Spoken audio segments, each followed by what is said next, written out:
Former President Donald Trump has embarked on a high-stakes tour of the Middle East, visiting key allies Qatar, Saudi Arabia, and the United Arab Emirates. The trip marks Trump's return to the region since leaving office. It has been met with a mixture of anticipation and apprehension. The precise objectives of Trump's visit remain shrouded in ambiguity, fueling speculation and concern among regional leaders and international observers alike. While Trump has offered few specifics, several potential motives for the trip have emerged. One possibility is the pursuit of lucrative arms deals. Trump has long championed American military hardware, and Gulf states represent a significant market for United States defense contractors. Another objective could be to secure investments in the United States, boosting the American economy and potentially benefiting Trump's own business interests. Adding to the intrigue is the question of Iran. Trump's previous hardline stance towards Tehran, including withdrawing from the Iran nuclear deal, has left a legacy of mistrust.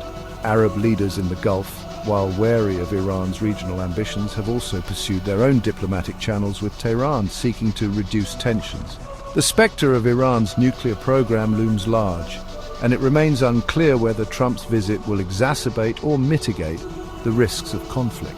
Trump's return to the Middle East injects a dose of unpredictability into an already volatile region. His previous foreign policy was often characterized by impulsive decisions and a disdain for traditional diplomatic protocols. Gulf leaders, while initially receptive to Trump's transactional approach, are now approaching his return with a degree of caution, unsure of what to expect from the former president and how his actions might impact their own interests and the delicate balance of power in the region. Looming over Trump's Middle East trip is the long shadow of Iran. The Islamic Republic's nuclear program and the ongoing negotiations surrounding it represent a critical point of contention between the United States and its Gulf allies. While all parties share the goal of preventing Iran from acquiring nuclear weapons, their approaches differ significantly, creating a complex web of overlapping and sometimes conflicting interests. Trump's previous decision to withdraw from the Joint Comprehensive Plan of Action, the 2015 nuclear deal negotiated by the Obama administration, has been widely criticized for emboldening Iran's hardliners and undermining diplomatic efforts. The Biden administration has expressed a willingness to rejoin the JCPOA, but progress has been slow and mutual mistrust remains high. Adding to the complexity, Gulf states, while wary of Iran's regional ambitions, have also engaged in their own diplomatic outreach to Tehran. China's brokering of a rapprochement between Saudi Arabia and Iran earlier this year underscores the fluidity of regional alliances and the desire among some Gulf states to hedge their bets. Trump's visit, therefore, takes place against a backdrop of both heightened tensions and tentative diplomatic overtures. How Trump chooses to address the Iran issue during his trip will be closely watched. Will he revert to his previous confrontational rhetoric, potentially jeopardizing delicate diplomatic efforts?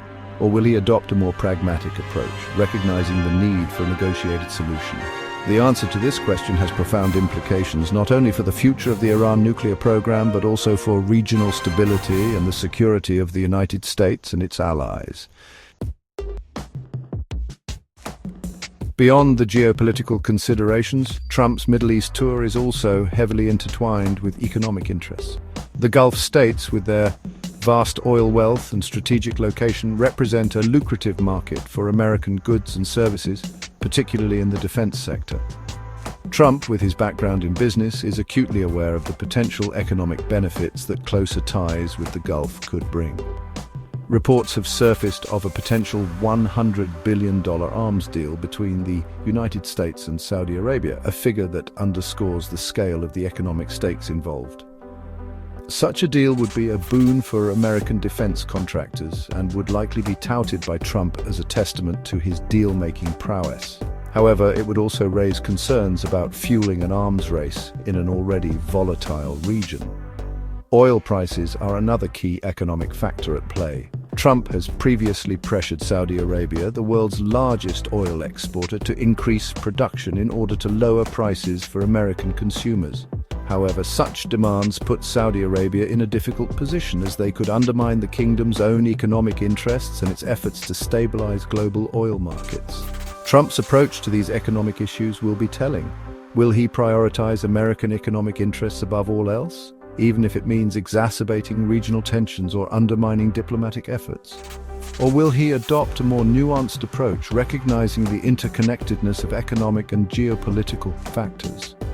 The economic dimension of Trump's visit is likely to be just as consequential as its political implications. Trump's Middle East trip comes at a time of profound uncertainty and change in the region. The Arab Spring uprisings, the Syrian civil war, the rise of ISIS, and the ongoing conflicts in Yemen and Libya have reshaped the regional order, creating new power dynamics and exacerbating existing tensions. The Abraham Accords, brokered by the Trump administration, which normalized relations between Israel and several Arab states, were hailed as a major foreign policy achievement. However, the Israeli-Palestinian conflict remains a major obstacle to broader regional peace, and Trump's own pronouncements on the issue, including his suggestion of expelling Palestinians from Gaza, have been met with widespread condemnation. Adding to the complexity is the internal political situation within the Gulf states themselves. Saudi Arabia, under the leadership of Crown Prince Mohammed bin Salman, has embarked on an ambitious reform program, but has also cracked down on dissent and been implicated in human rights abuses. The UAE, while projecting an image of stability and prosperity, faces its own challenges, including a growing gap between rich and poor and concerns about political freedoms. Navigating this complex and volatile landscape requires a deft diplomatic touch and a nuanced understanding of the competing interests at play. Trump's previous approach to the region, often characterized by bombast and bluster, did little to address the underlying drivers of conflict and instability. It remains to be seen whether his current trip will signal a shift in approach or simply a continuation of his transactional and often unpredictable foreign policy. The stakes are high, and the outcome of Trump's visit is likely to have far-reaching consequences for the Middle East and beyond.